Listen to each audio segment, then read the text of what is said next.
Di sebuah desa kecil yang dikelilingi hutan lebat, hiduplah seorang wanita bernama Maira.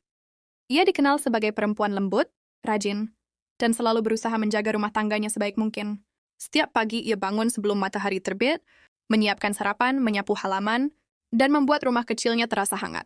Namun di balik ketekunannya itu, Maira menyimpan luka yang tidak pernah diketahui orang lain. Suaminya Raga adalah pria yang mudah marah, keras kepala, dan dikusai rasa cemburu buta. Sedikit saja kesalahan, sedikit saja bisikan tetangga, Raga bisa berubah seperti badai yang menghancurkan apapun di depannya. Maira mencoba bertahan, berharap sifat kasar Raga suatu hari berubah menjadi lembut. Namun harapan itu perlahan hilang. Malam itu hujan turun dengan sangat deras, petir menggelegar membuat jendela bergetar. Maira sendirian di rumah, memandang keluar jendela sambil menggenggam cangkir teh hangat. Sesekali ia menatap pintu, berharap Raga pulang dalam keadaan baik-baik saja. Namun harapan itu terhempas ketika pintu tiba-tiba dibuka keras. Raga masuk dalam keadaan marah besar, matanya merah, langkahnya berat. Niels Pertke membawa atau badai ke dalam rumah. Aku dengar desas-desus dari orang-orang, katanya dengan suara dingin. Katanya kau dekat dengan pria lain.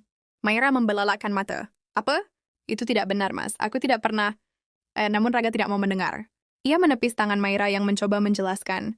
Diam, aku tidak mau dengar alasanmu.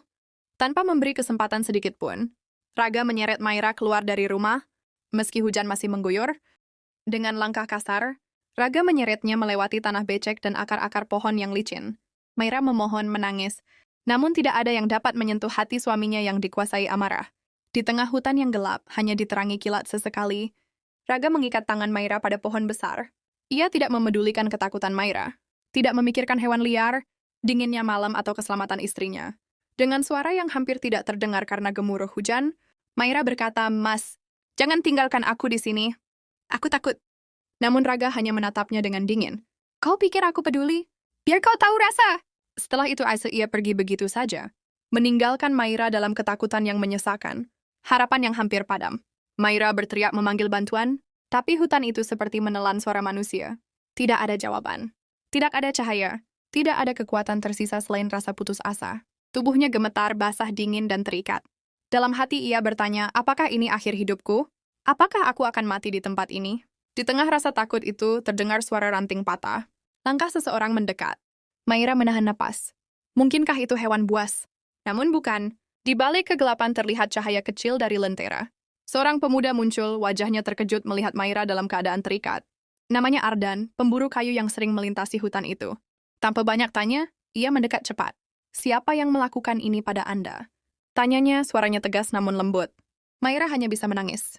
Ardan segera memotong tali yang mengikat tangan Maira. Tenang, aku di sini. Kamu aman sekarang, ucapnya menenangkan. Maira langsung terduduk lemas. Seluruh tubuhnya gemetar, tapi untuk pertama kalinya malam itu, ia merasakan sedikit rasa aman. Ardan membawa Maira ke sebuah gubuk kecil milik keluarganya di pinggir hutan. Meski sederhana, gubuk itu terasa jauh lebih hangat daripada rumah yang selama ini Ida tinggali bersama suaminya. Ardan memberikan selimut kering, menghangatkan air, dan membuatkan ramuan hangat. Minumlah perlahan, katanya. Maira memegang cangkir itu dengan tangan gemetar. Air hangat itu seperti mengembalikan nyawanya sedikit demi sedikit.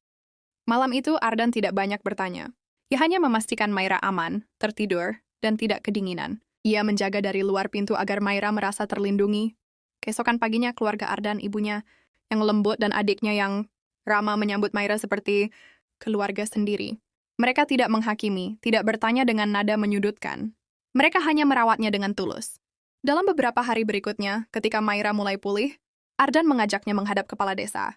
Dengan suara pelan namun tegas, Maira menceritakan apa yang terjadi. Kepala desa terdiam lama. Tidak ada yang menyangka Raga bisa bertindak sekejam itu. Laporan segera dibuat. Warga desa ikut bersaksi bahwa mereka sering mendengar pertengkaran, namun tidak menyangka Raga sampai tega meninggalkan istrinya di hutan. Kebenaran terungkap. Tidak lama kemudian, tindakan Raga terungkap sepenuhnya. Ia harus mempertanggungjawabkan perbuatannya di hadapan hukum dan adat desa. Maira akhirnya mendapatkan kembali kebebasan yang selama ini dirampas.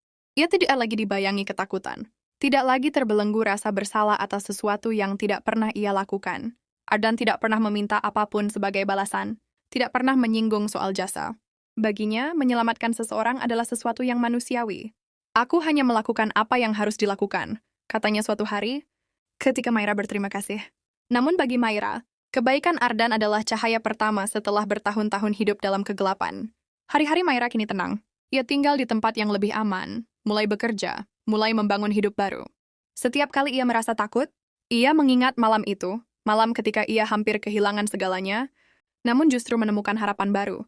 Ardan tetap hadir sebagai sahabat, teman bicara, bahu yang mau mendengar ketika Myra masih dihantui mimpi buruk.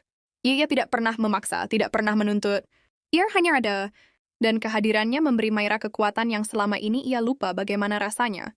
Myra menyadari, meski ia pernah tersesat di hutan penuh kegelapan, selalu ada orang baik yang siap menolong tanpa pamrih. Dan Ardan adalah salah satunya. Dan mungkin, bagi Myra ia bukan hanya penyelamat. Ia adalah bukti bahwa di balik kegelapan terdalam, selalu ada cahaya yang menunggu ditemukan.